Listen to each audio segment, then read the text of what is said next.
Hello जी, स्वागत है आपका मेरे चैनल पर and thank you for watching this video. आप सबके सपोर्ट का बहुत बहुत धन्यवाद। आज के वीडियो में हम रिव्यू करेंगे आईसीआईसीआई प्रू के इंडेक्स मोमेंटम फंड के बारे में। तो इस वीडियो में हम देखेंगे इस फंड की क्या परफॉर्मेंस रही है, इसके क्या क्या फीचर्स हैं, कहाँ ये फंड इन्वेस्ट करती है, किस इंडेक्स को ये फॉलो करती है, इसको कंपेयर करेंगे जो लीडिंग हमारे दूसरे मोमेंटम फंड से हमारे कंट्री में, और देखेंगे इस फंड का क्या प्रोस्पेक्टस है, कौन से फंड आपके लिए ज़्यादा फायदेमंद हो सकते हैं। तो आइए शुरू करते हैं आज का video on ICICI Pru momentum index fund. तो देखिए, मोमेंटम फंड हमने ऑलरेडी 2-3 कवर किए हैं और मोमेंटम फंड काफ़ी मोमेंटम गेन कर रहा है अभी हमारे देश में, क्योंकि स्टॉक मार्केट्स अच्छे रिटर्न्स दे रहे हैं, काफ़ी स्टॉक्स की परफॉर्मेंस बेटर हो रही है। तो इस वजह से इन्वेस्टर इंटरेस्ट काफ़ी हाई है मोमेंटम फंड में। ऑलरेडी हमने क्वांटम और सैमको का मोमेंटम फंड का रिव्यू किया। अगर आप इंटरेस्टेड हैं आप रिस्पेक्टिव लिंक्स पर जाकर देख सकते हैं।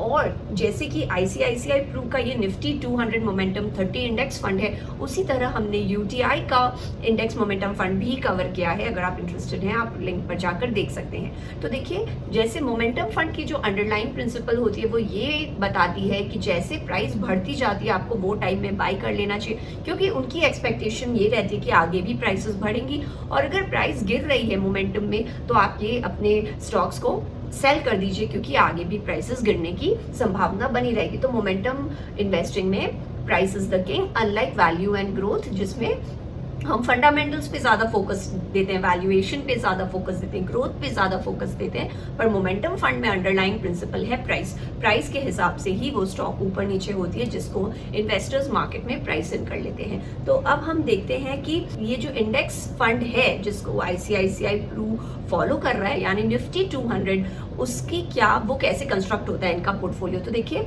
ये एक क्वांटिटेटिव स्ट्रैटेजी के थ्रू कंस्ट्रक्शन होती है इस पोर्टफोलियो की, यानी यहाँ पर टॉप 30 स्टॉक्स लिए जाते हैं आउट ऑफ निफ्टी 200 स्टॉक्स, यानी उनके जिनके मोमेंटम स्कोर्स हाई हैं। Out of the total 200 stocks यहाँ टॉप 30 की सिलेक्शन होती है जो इनके पोर्टफोलियो में ली जाती है। और यहाँ इनका मैक्सिमम परसेंटेज है वो 5% वेटेज मिलता है हर एक स्टॉक को। तो इस स्ट्रैटेजी ने काफी अच्छे रिटर्न्स दिए हैं पास्ट के ईयर्स में। तो अगर हम इस पर्टिकुलर फंड की बात करें तो इस फंड में आपको मिलेंगे अराउंड क्लोज टू 30 स्टॉक्स, क्योंकि वो ये वही इंडेक्स को फॉलो कर रहा है।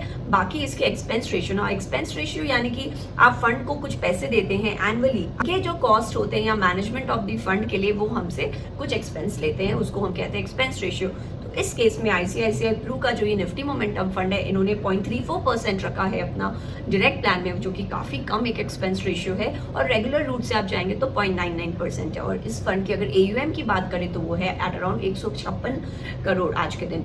बाकी इस फंड ने हमें अच्छे रिटर्न्स दिए हैं, लास्ट ईयर में 63% के रिटर्न्स दिए हैं। ध्यान रखें, ये एक नया फंड है जो कि अगस्त 2022 में लॉन्च हुआ था, इसलिए हमारे पास ज्यादा इनकी परफॉर्मेंस हिस्ट्री आज के दिन में नहीं है। अब यहाँ अगर हम कंपेयर करना चाहें यूटीआई के मोमेंटम फंड से, देखिए एक तो कंपेयर बोलना सही नहीं रहेगा क्योंकि दोनों ही इंडेक्स फंड है, दोनों सेम इंडेक्स को फॉलो कर रहे हैं, तो इनकी होल्डिंग्स वगैरह, स्टॉक सिलेक्शन, स्टॉक पिकिंग वगैरह ऑलमोस्ट सिमिलर लाइंस पे रहेगा। लेकिन एक बात जो मुझे आईसीआईसीआई की यहाँ ठीक लगी कि इतना नया फंड होते हुए छोटा एयूएम साइज है अभी इनका। ऑफ कोर्स आईसीआईसीआई का ब्रांड रेपुटेशन और इनके और फंड्स की परफॉर्मेंस देखते हुए हो सकता है ये फंड भी हमें अच्छे रिटर्न्स दे, लेकिन आज के दिन एक नया फंड है, 150 करोड़ एयूएम में भी ये इन्होंने अपने एक्सपेंस रेशियो को कम रखा है एट अराउंड 0.34%। यही अगर आप यूटीआई से कंपेयर करें, इनकी एक रिलेटिवली अच्छी हिस्ट्री है पहले की, और इनका एयूएम साइज भी काफी बड़ा है, 4500 करोड़ है आज के दिन। यहाँ इन्होंने जो अपना एक्सपेंस रेशियो रखा है वो है at around 0.45% in their direct plan. तो देखिए, यहाँ आपको बहुत फर्क पड़ेगा अगर आप 0.34 आईसीआईसीआई से और यहाँ 0.45, क्योंकि इनकी होल्डिंग्स वगैरह सिमिलर है, सेम इंडेक्स को फॉलो करें, रिटर्न्स भी ऑलमोस्ट सिमिलर दिया था। यूटीआई फंड ने अराउंड 66% के रिटर्न्स दिए थे लास्ट ईयर में। तो अगर आप सिमिलर लाइंस में देखें तो यहाँ आईसीआईसीआई 1 पॉइंट ऊपर लग रहा है मुझे, क्योंकि जनरली जो लार्जर फंड साइजेस होते हैं उनकी जो एक्सपेंस रेशियो होती है वो कम होती है, लेकिन इस केस में इन्होंने कम साइज में भी एक अपना डिसेंट और लोअर एक्सपेंस रेशियो रखा है अगर आप इनके पेयर से कंपेयर करें। ध्यान रखें कि जो ये रिटर्न्स हैं आज के दिन काफी हाई हैं, क्योंकि अभी हमारा मार्केट भी एक बुल रन में है, लेकिन हो सकता है आगे जाकर आपको ये रिटर्न्स कम मिले और एब्सोल्यूट टर्म्स में भी ये आपको कम लगेंगे इन द फ्यूचर। बाकी अगर हम इनके पोर्टफोलियो वगैरह की बात करें तो ध्यान रखें इनका टर्नओवर रेशियो ज्यादा होगा।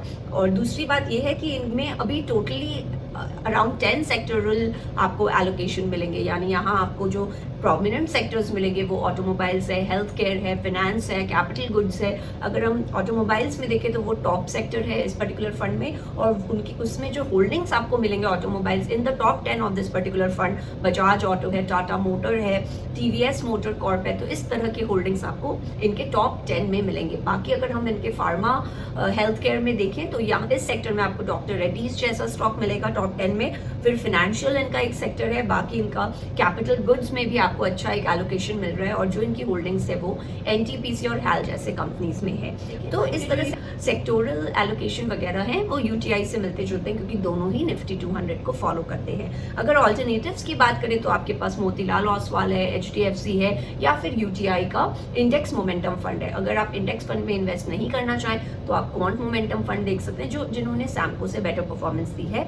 बाकी ये जो इंडेक्स फंड्स है इसको आप ईटीएफ्स के थ्रू या म्यूचुअल फंड के थ्रू दोनों के तरह आप इन्वेस्ट कर सकते हैं।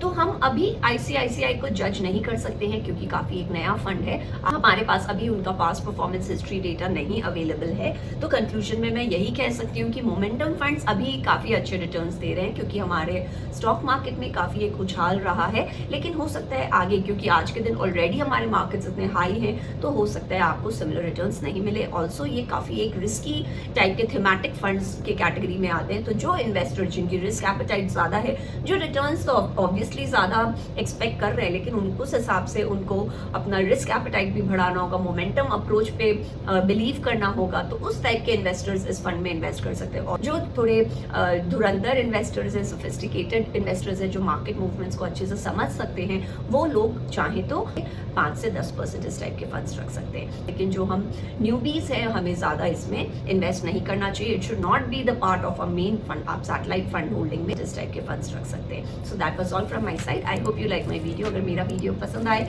उसे लाइक करें और लोगों के संग शेयर करें, और मेरे चैनल को सब्सक्राइब करें। सब्सक्राइब करने के लिए आप नीचे वाले ग्रीन ग्लोब पर क्लिक कर सकते हैं, और सिमिलर वीडियोस के लिए आप ऊपर वाले लिंक पर जा सकते हैं। I really need your support, so please keep liking, sharing and subscribing. Thanks for watching. मैं आशा करती हूँ आपसे फिर मुलाकात होगी।